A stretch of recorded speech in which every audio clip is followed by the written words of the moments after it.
Muito bem. Então, quando a gente fala, essa unidade fala sobre aprendizagem, né? E nós podemos, como foi falado lá, usar funções matemáticas para definir essa aprendizagem, né? Podemos também usar a prospecção de dados, análise de grande volume de dados, né? Para que possamos aí usar algoritmos preditivos e esses algoritmos trazer algumas decisões aí para a tomar decisão. Então, basicamente, o que vem a ser, né? Na verdade, essa parte de prospecção de dados se encaixa ao tema data mining, ou data mining, né? O data mining é uma mineração de dados. É evidente que hoje ela está bem empregada, né? Devido ao crescimento, né? Como está dizendo, explosivo de dados, né? Hoje em dia temos grande volume de dados, de tera a petabytes.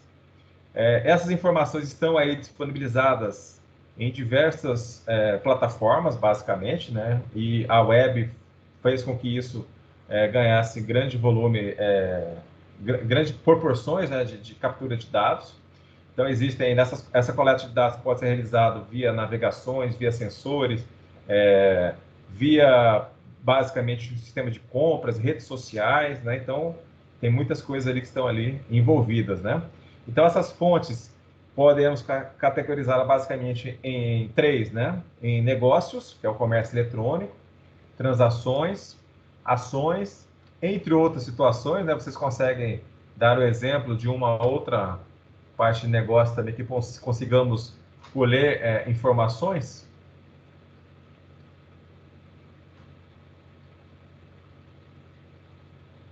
Acho que não, né? Ninguém consegue, está todo mundo pensando, mas muito bem, vamos depois a gente volta de novo aí. Mas tudo bem, nós temos também a parte da ciência, o sensoramento remoto, a bioinformática, essa questão da bioinformática é interessante, ganhou-se aí bastante evidência atualmente devido à pandemia que estamos vivendo, então foram criados dispositivos IoT que possam ser aí utilizados para monitoramento, né? E trafegar esses dados, até são trafegados pela própria internet, ou armazenados dispositivos e, a partir dali, comunicando-se com outros para monitoramento dos indivíduos, né, de pessoas. Então, essa parte da bioinformática ou da saúde, né, em si, também é interessante. Simulações científicas, né, tudo isso também gera grande volume de dados. E a sociedade, como eu até mencionei no início, né, a parte de notícias, o smartphone tirando fotos, né, e essas fotos também são alvo de prospecção de dados, além de outras situações que ocorrem em redes sociais. Aqui menciona-se do YouTube, né, além do YouTube podemos pensar aí em outros softwares que também são bem empregados, que usam streaming, então tudo isso aí serve para se estar aí prospectando dados em busca de padrões, e esses padrões possam ser utilizados basicamente para que o agente ou alguma solução inteligente possa tomar decisões ou munir informações indivíduos que estão utilizando esses recursos, né? Então, basicamente, nós temos aí o data mine, ele está integrado com diversas tecnologias, e essas tecnologias, elas estão ali vinculadas à inteligência artificial, né? Então, nós temos a aprendizagem de máquina, machine learning, né? Padrões, reconhecimento de padrões, estatística, visualização, computação de alta performance, né?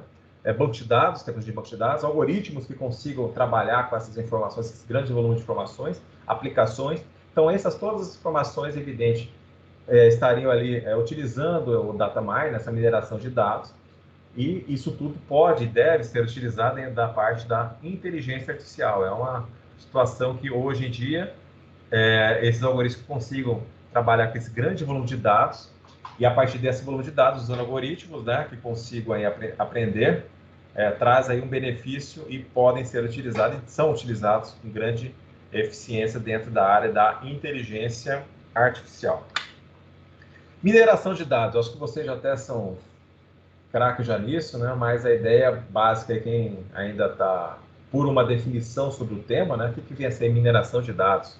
É um processo realizado através de estratégias automatizadas que tem por objetivo a descoberta de conhecimento valioso em grandes bases de dados. Essa questão de informações valiosas é uma questão complexa, né? Mas basicamente, conforme a imagem aí, a ideia um pequeno diamante, né, uma pequena informação ali, essa informação a gente identifica como são os diamantes, né, pode ser extraído e deve ser extraído de um montante de dados. Então, todo grande volume de dados que pode ser analisado, sempre a partir desta análise, pode sempre obter informações que possam ser valiosas para a tomada de decisão, né?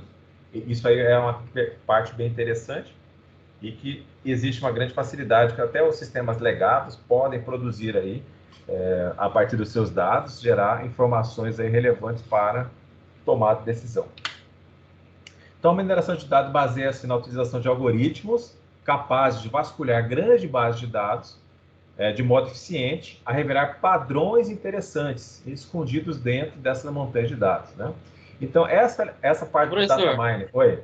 Mas essa parte de data mining, o processo é estocástico para tipo ter uma maior entropia de dados ou é tipo tem que ser não heurístico ou de que tipo que tem que ser? Ele na maior parte das vezes ele é estocástico. Os algoritmos geralmente usam o processo estocástico, eles usam probabilidade estatística, né? Regressões lineares, eles usam previsões temporais, né? Então eles usam critérios que são vinculados basicamente à estatística. Então são estocásticos. E é por isso que e a matriz de confusão, como é que ela funciona? Matriz de confusão? Confusão? É esse o termo? Isso. Deixar o senhor confuso, professor. Oi? Eu não escutei, alguém falou aí? É porque assim... deixar o senhor confuso. Não, a matriz de confusão, ela parte para um lado mais qualitativo, então eu não sei se ele se aplica a isso. Tipo, sei lá, tipo... É porque a gente tá fazendo um sistema lá na nuvem, Sim. Tecnologia, que, tipo assim, ele faz a matriz de confusão para tipo, sabe quando você usa a rede neural convolucional para identificação de imagem? Sim, sim. Aí ele vai, pega um conjunto de imagens, joga na matriz de confusão e sobrescreve algumas partes. Então, tem uma nuvem, vamos supor, no mapa ali, e a partir da matriz de confusão, ela vai tipo, desenha um mapa sem a nuvem em cima, tipo isso. Então, na verdade, muitas vezes, para a gente mostrar basicamente uma estatística, né, os dados qualitativos, né, quantitativos, são interessantes para que você possa ter uma noção parâmetro, né, de quantidades. Agora, essa situação da matriz de confusão que você está mencionando aí são cruzamentos de informações, não é isso? Isso.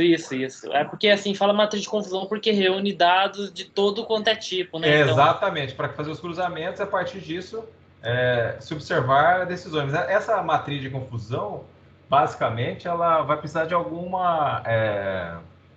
Vocês estão automatizando o processo de visualização dela ou ela funciona como um dashboard para tomar decisão? Então, que tipo assim, a gente dá uma imagem para ela e ela vai buscar daí, a partir da localização, o restante dessa imagem e construir o escopo global. Certo. Isso aí vai ter que estar envolvido, então, vai ter que estar envolvido a probabilidade estatística mesmo para trazer o restante da informação, né? Vocês usam qual ferramenta para fazer isso? Cara, a gente está usando o QGIS para fazer QGIS, a trigonometria, né? Não é trigonometria, é a triangulação poligonal. E aí, a partir desses dados, a gente joga no modelo que foi construído em Python, quem fez foi o Jonas, o modelo. E aí, esse modelo traz para a gente todo o restante do mapa lá. Sim. Isso é interessante mesmo, porque daí você já está trabalhando, né, com... Só que a ideia é reconhecimento de imagens. Exatamente. Tipo, é porque, assim, tem o reconhecimento de imagem, só que daí vai ser atrelado com muitos outros fatores. Tipo, tem a base, né, o data lake da imagem, né, que a gente está pegando os dados de lá, e aí a partir do tratamento, tipo, o que foi aplicado no solo, essas coisas, aí a gente vai fazer tipo sabe aquele mapa de calor? Só que para a saúde do plantio, como é que ele está agora? A gente vai poder prever cenários, tipo, precisa ser aplicado tal agrotóxico em tal área dessa plantação. Aí é tipo isso. Entendi. Só que, tipo assim... Ele vai ver a probabilidade, né, do futuro que pode ser que aconteça, né? Exatamente. Esse é o nosso objetivo. Perfeito. Ah, não, tudo bem. A ideia, então, realmente é o uso de... Você vai ter que usar equações matemáticas, né, basicamente, para estar aí fazendo esse cruzamento de informações, mas vai usar estatísticas, as possibilidades e as ligações, né, de padrões entre eles. Quando a gente fala padrão, basicamente é a probabilidade, né? Vai ter que fazer séries temporais, né, para que possa ali analisar e fazer até a regressão, e a partir dessas regressões, via esses dados que estão sendo entrados, tomar decisões, né? Ter aquele algoritmo preditivo que vai estar definindo ali informações, decisões, né, que possam ser tomadas para trazer um melhor resultado. Muito bem.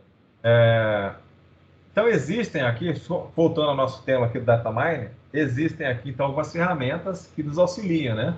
Caso, evidente, se desejarmos usar aí, descer mais baixo nível, mexer nos algoritmos, é interessante, é legal. Mas, algumas vezes, usamos ferramentas para nos auxiliar aí nesta parte, dessa análise, dessa mineração de dados, né?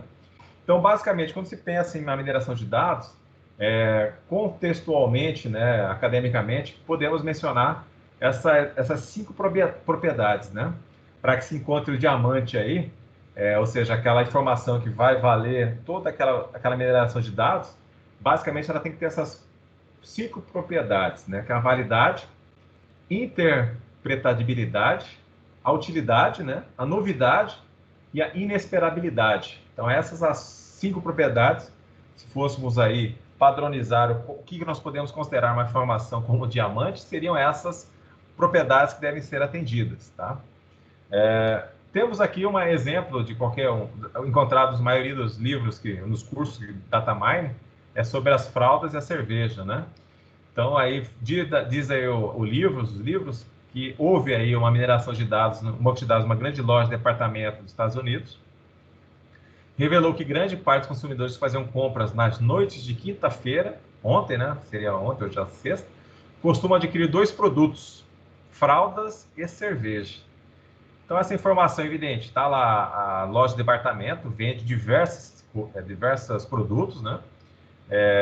Essa loja de departamento com diversos produtos, rodando lá o software DataMine na sua aplicação, né? no seu banco de dados, observou-se, então, que esses 2 produtos saíam bastante nas noites de quinta-feira. E são produtos que, basicamente, né, não existe relação entre eles, se formos analisar pelas suas funcionalidades, né? Mas essa mineração obteve esses resultados. Então, quando foi minerada, a regra apresentou todas as propriedades, né? Quando essa informação aí foi minerada, aquelas propriedades que nós falamos anteriormente, ela foi atendida em todas as suas características, né? Então, basicamente, nessa situação, é uma representação de informação nova, né? Não era conhecida pelos analistas da empresa. Geralmente, o pessoal ia colocar a cerveja próxima por exemplo, do açougue, né? Fraldas próximas dos produtos aí para crianças, né? Então, seria o esperado, né? Mas foi uma informação nova, então, uma das características. Foi uma associação inesperada.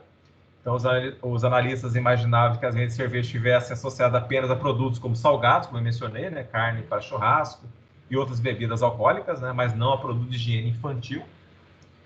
A regra foi considerada válida porque ela possui expressividade estatística, né? Nós tínhamos ali ligações estatísticas que mostravam, então, a quantidade e a rotina de acontecer isso sempre, né?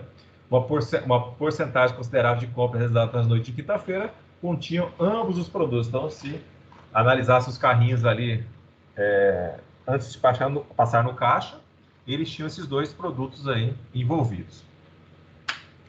A regra é interpretável. Então, qual é a ideia, né? Nessa situação aí, americana, né? Um casal jovem se preparando para o final de semana e tendo um filho em casa, né? Então, a ideia era que tivesse as fraldas e a cerveja aí, no caso aí, por exemplo, para o pai, né? Então, a ideia é que não precisasse sair, tinha que ter aí esses 2 produtos que são, dependendo de quem estiver aí, tem pessoas que gostam da cerveja, vai consumir em grande escala, né? E se vai ficar em casa para ter sua diversão. Já bebês pequenos, eles sujam bastante fralda. Isso aí é uma questão também bem pacífica aí de resolução, né? Então, nesse sentido, a união de casais jovens com crianças pequenas nesse sentido, fazia com que esse carrinho tivesse esses dois produtos. Então, a interpretação era essa, e muitas vezes ali o pai norte-americano, né, que não poderia sair ali para assistir seus jogos ali, ou praticar seu esporte, então ele ficava vendo tudo pela TV e fazia o consumo aí de cerveja. E o mais importante de tudo, a regra era útil. Quando a gente fala que é útil, os gerentes da loja, do departamento, puderam tomar ações capazes de aumentar a venda de cerveja, ou seja, os produtos foram colocados em prateleiras mais próximas, né, para que a decisão pudesse ser, aliás, fosse auxiliado aí a venda, né, em mais larga escala desses produtos. Certo, pessoal? Alguma questão que vocês acham que não, isso aí não seria real? Aí eu falar, mas eu não bebo, eu não bebo e não tenho professor? filho, né? Tem algumas correlação aí que é meio louca. Porque assim, tem uma correlação que a quantidade de furacões com a quantidade de filmes que o Nicolas Cage participou, então é muito louco essa parada estatística aí. Tem umas questões que são interessantes. Mas só que a melhor realmente uso dessas séries temporais, né, você pode tomar algumas ações, umas decisões, né? Mas realmente tem ligações que a gente não entende como acontece, mas ocorre. Como essa que você falou aí, no ator ou no número de furacões, né? O importante é validar, né? Por meio de experimentação. Se botou a cerveja próximo da fraude e não deu em nada, paciência. Exatamente. Já não foi realmente. Já pode ser analisar aí que não seria tão legal. Mas conforme a análise ali é realizada, né? Apenas usando ali, estando com as prateleiras afastadas, já havia uma grande incidência dos dois produtos juntos, colocando próximo, é evidente que a ideia é que sairiam mais, né? É uma questão a ser analisada, mas, então, uma decisão tomada em cima, né, de uma grande prospecção de dados. Tá ok, pessoal? Então, isso aí, o data mining, basicamente, é isso aí, de estar usando aí algoritmos que usarão basicamente previsões estocásticas, usarão ali a leitura estocástica de um grande volume de dados para reconhecimento de padrões e, a partir disso, identificar aí uma informação muito valiosa que possa ser utilizada aí para a melhoria de um comércio ou de um estabelecimento, ou de ações a serem realizadas. Então, para que a gente não fique também sem fazer um exemplo, vamos usar então uma ferramenta para que possamos aí usar esse recurso do DataMine, uma pequena prospecção de dados, né? Então, nós temos aqui o ECA. Já ouviu falar do ECA?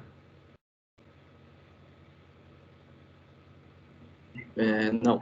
Não. Parece um pássaro. É um pássaro, essa é a primeira coisa. Mas nunca ouviram falar da ferramenta ECA? Não. Não, ótimo. Então, pelo menos uma coisa nova hoje, né? Muito bem. A imagem ECA é um software, então, que foi desenvolvido em Nova Zelândia. Então, por esse motivo, o seu criador, né, a instituição que veio criar esse software, usa esse pássaro aí, um pássaro terrestre típico. Então, o que é um pássaro terrestre típico? É um pássaro que não voa, né? Seria similar a uma galinha, né? Basicamente, não voa, mas tem penas, tem aí, parece com um pássaro, mas só fica no sol. Então, é um software livre do tipo open source para mineração de dados, desenvolvido em Java, dentro das especificações do GLP, ou seja, é um software livre que vocês até podem ajudá-lo a desenvolver, né? O sistema foi desenvolvido por um grupo de pesquisadores numa universidade na Nova Zelândia, né? O ECAPO.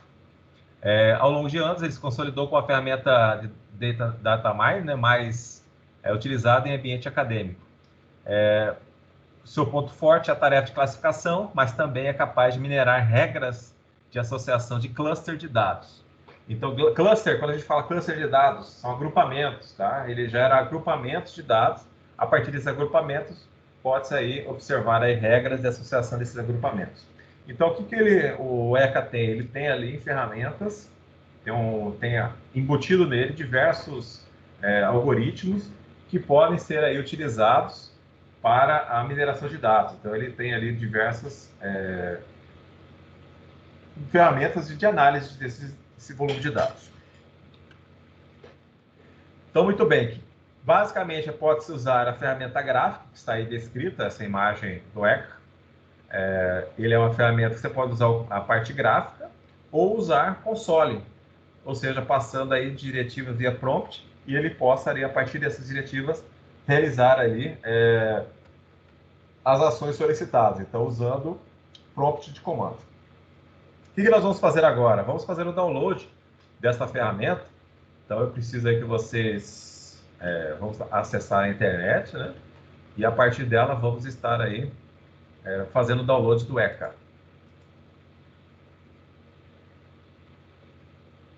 Deixa eu só acessar aqui.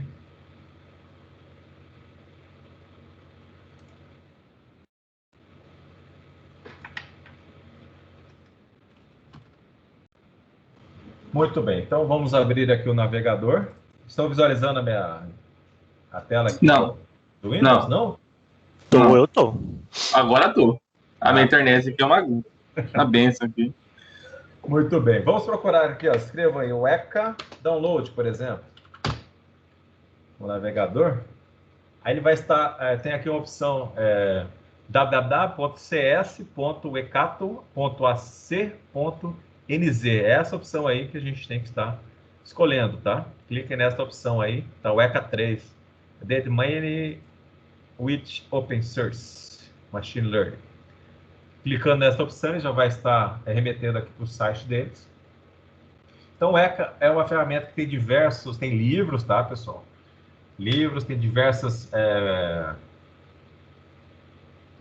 também vídeos no YouTube, né? Então, tem bastante material aí para caso vocês queiram aperfeiçoar aí nesta ferramenta, né?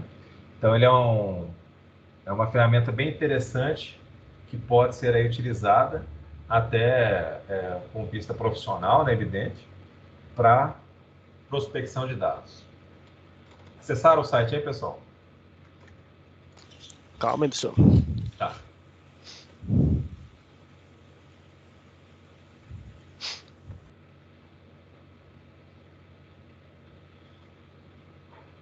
Tá lá, The Workbench for Machine Learning, né? Então é a área de trabalho, né? Banco de trabalho para aprendizagem de máquina. Ah, lembrando, ele usa então, como ele é feito Eu em baixei Java, lá a versão. Então, como só antes de vocês fazerem o download, é necessário só que vocês tenham, como é uma ferramenta desenvolvida em Java, tem que ter a máquina virtual Java rodando no computador de vocês, né? Essa é a única característica que deve ser seguida. Muito bem. Então, vocês vão clicar aqui em download. Ih, professor, se eu rodar Java nessa máquina aqui, já era. Acho que nem tem instalado só. Não tem? Esse também não tem, não, já. Então, vai ter que baixar aí para a gente testar. JDK? Isso. Fala o JDK logo, já vai todas as ferramentas, até para vocês desenvolverem. Achem o JDK e baixem o. Aí Versão 8 é a mais estável. Pode usar a versão 8.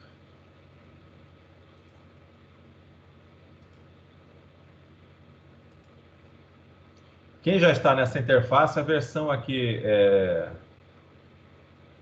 do ECA aqui que eu vou estar usando será esta 3.85, né?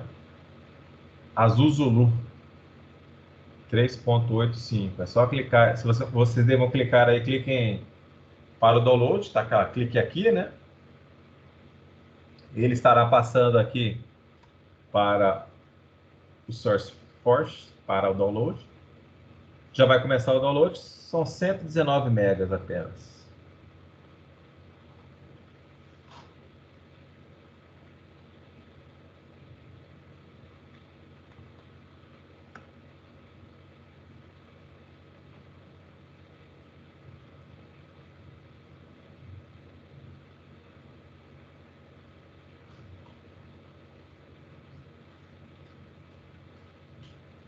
Meu download acabou aqui, pessoal.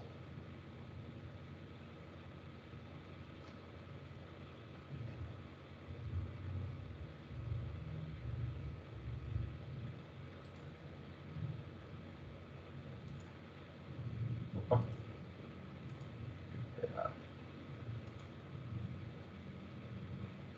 Então, após o download, vocês vão selecionar o arquivo aí no computador de vocês, lá o ECA 3 85, Azul Zulu.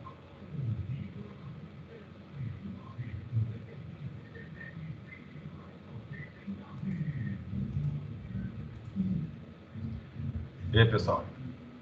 Instalado o JDK? Já tinha, professor. Ah, já Fui tinha, ver- ótimo. Eu, no caso, né? Ah, sim, já fez o download agora então do ECA, né? Já. Perfeito. Alguém mais aí, Roma, achou o ECA, não achou, aliás? Queira falar algo? Eu tô baixando aqui, professor, só não sei se eu vou conseguir lançar, que eu tô no PC da empresa. Não tem Ah. ADM aqui. Entende. Seu PC, você tem senha de administrador aí na máquina?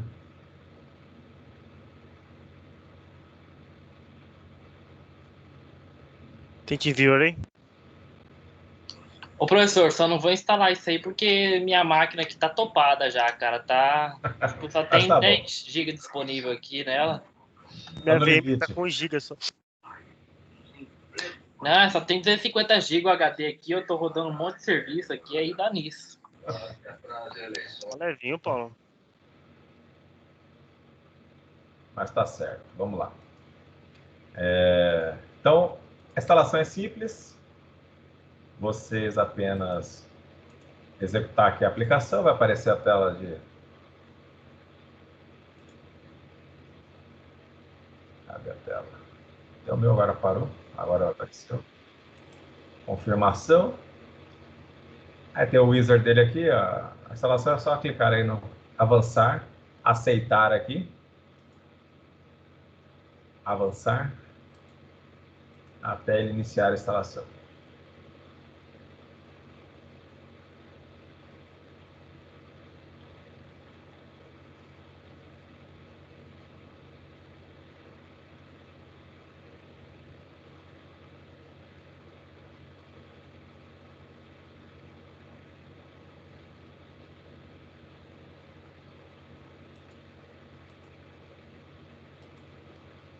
Muito bem, o meu já terminou aqui.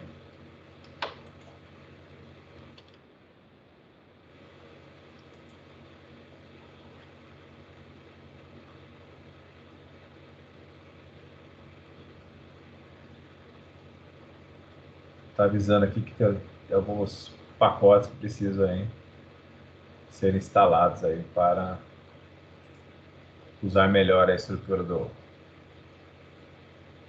aprendizagem de máquina. Feito, pessoal? Conseguiram?